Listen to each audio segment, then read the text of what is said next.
माँ तुम ऐसी होती हो। विमल बहुत परेशान था। उसे समझ में नहीं आ रहा था कि वो इस परिस्थिति में कैसे निपटे। वो अपनी माँ को बहुत चाहता था, किंतु उसकी पत्नी और बच्चे उसकी माँ से बहुत दूर भागते थे, क्योंकि उसकी माँ की एक आंख नहीं थी, साथ ही उसकी कमर भी 90 अंश पर झुकी थी। वैसे वह अपना काम सब खुद कर लेती थी, किंतु फिर भी वह उसकी पत्नी और बच्चों के लिए हमेशा खटकती है। दादी, आप ऊपर के कमरे में जाओ, मेरे दोस्त आ रहे हैं, विमल के बेटे अखिल ने बड़े बेरुखी से कहा। पर बेटा, मैं तो यहाँ बहुत दूर बैठी हूँ, विमल की माँ ने बहुत प्यार से कहा। नहीं, आप उनके सामने मत रहो, वो मुझे चिढ़ाते हैं, अखिल ने जोर से डांटते हुए कहा। क्या हुआ अखिल, क्यों चिल्ला रहे हो? विमल की पत्नी कामनी ने किचन से ही आवाज लगाई। देखो ना माँ, ये दादी यहीं ड्राइंग रूम में बैठी है और मेरे दोस्त आ रहे हैं, अखिल ने शिकायत भरे लहजों में कहा। माँ जी, आप ऊपर चली जाओ, क्यों हम लोगों को लजवाती हो? कामनी ने बेटे का पक्ष लेते हुए कहा। बेचारी सरस्वती चुपचाप उठकर जीने के सहारे ऊपर जाने लगी। कमर झुकी होने के कारण उन्हें ऊपर चढ़ने में बहुत परेशानी हो रही थी, किंतु वो पूरी ताकत से ऊपर के एक अकेले कोने वाले कमरे में जाकर बैठ गई। विमल बाजू के कमरे में सब सुन रहा था। उसे कष्ट हो रहा था कि उसकी माँ को अपमानित होना पड़ रहा है, किंतु वो असहाय था। अगर वो कुछ कहता है तो पत्नी और बच्चे उसका विरोध करने लगते हैं।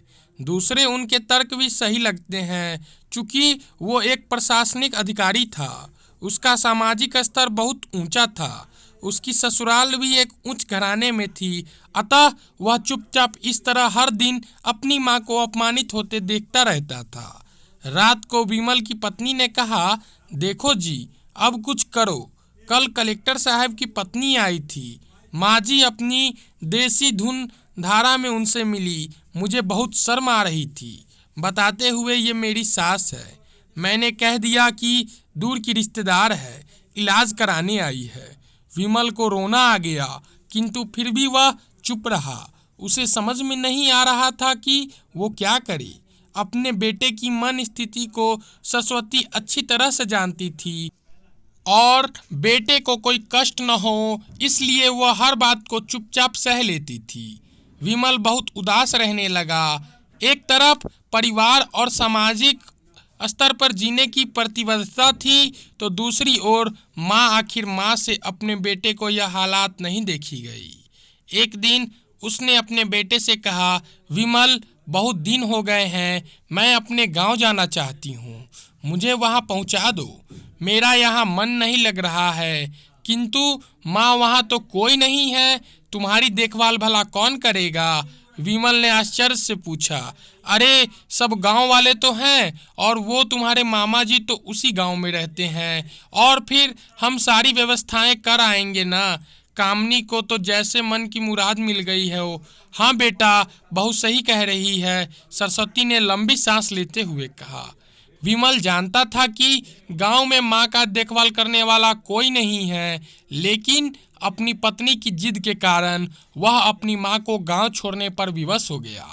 मां को गांव छोड़ते आते वक्त उसे रोना आ रहा था तथा अपनी बेबसी पर गुस्सा भी आ रहा था, किंतु परिवार, पत्नी और समाज ने उसके इन मनोभावों को दबा दिया और वह सुकून सा महसूस करने लगा। कुछ दिनों के बाद उसके चाचा, जो अमेरिका में रहते थे, आने वाले थे। जब विमल बहुत छोटा था, उसके पिता जीवित थे, तब वह भारत आए थे, और उसके बाद वो अब भारत आने वाले थे। पूरा परिवार और आस पड़ोस बहुत उत्साहित था। अमेरिका से विमल के डॉक्टर चाचा आ रहे थे। डॉक्टर रमेश ने जैसे ही घर में कदम रखा, सब ने मिलकर बहुत उत्साह से उनका स्वागत किया। क्यों विमल भाभी नहीं दिख रही है, कहाँ है? डॉक्टर रमेश ने उत्साहपूर्वक पूछा। जी, वो गांव में रहती है, यहाँ उनका मन नहीं लगा, कामनी ने सपाट लहराजे में उत्तर दिया। डॉक्टर रमेश ने विमल की ओर देखा तो विमल ने अपनी आंखें झुका ली। डॉक्टर रमेश सब समझ गए। बोले, कल हम भाभी से मिलने गांव चलेंगे सब लोग। दूसरे दिन सभी लोग गांव के घर में पहुंचे। देखा कि सरस्वती को बहुत तेज बुखार है और वह पलंग पर असहाय पड़ी है। डॉक्टर रमेश दौड़कर सरस्वती के पास गए, उनके पैर छूकर रोने लगे। सरस्वती की ये हालत उनकी कल्पना से परे थी। वाह बेटा विमल, तूने तो नाम उजागर कर दिया। अपनी माँ की ये हालत देखकर तुझे तो शर्म भी नहीं आ रही होगी। डॉक्टर रमेश ने विमल को लगभग डांटते हुए कहा। नहीं देवर जी, विमल का कोई दोष नहीं है, मैं खुद गांव आई थी। सरस्वती ने अपने बेटे का बचाव किया। मुझे सब पता चल गया भाभी, आप चुप रहो। क्यों बहू, तुम्हें अपनी सास की कुरूपता पसंद नहीं है? समाज में तुम्हें नीचा दिखना पड़ता है ना? डॉक्टर रमेश ने कामनी की ओर व्यंग्य से देखा। कामनी निरुत्तर होकर विमल को देखने लगी। आज तुम जिस सामाजिक स्तर पर हो वो इन्हीं के संघर्षों की देन है। और बेटा विमल, तुम्हें शायद मालूम ना हो कि बचपन में जब तुम 1 साल के थे तब छत से नीचे गिरने के कारण तुम्हारी एक आंख फूट गई थी और तुम्हारी रीढ़ की हड्डी में भी समस्या थी।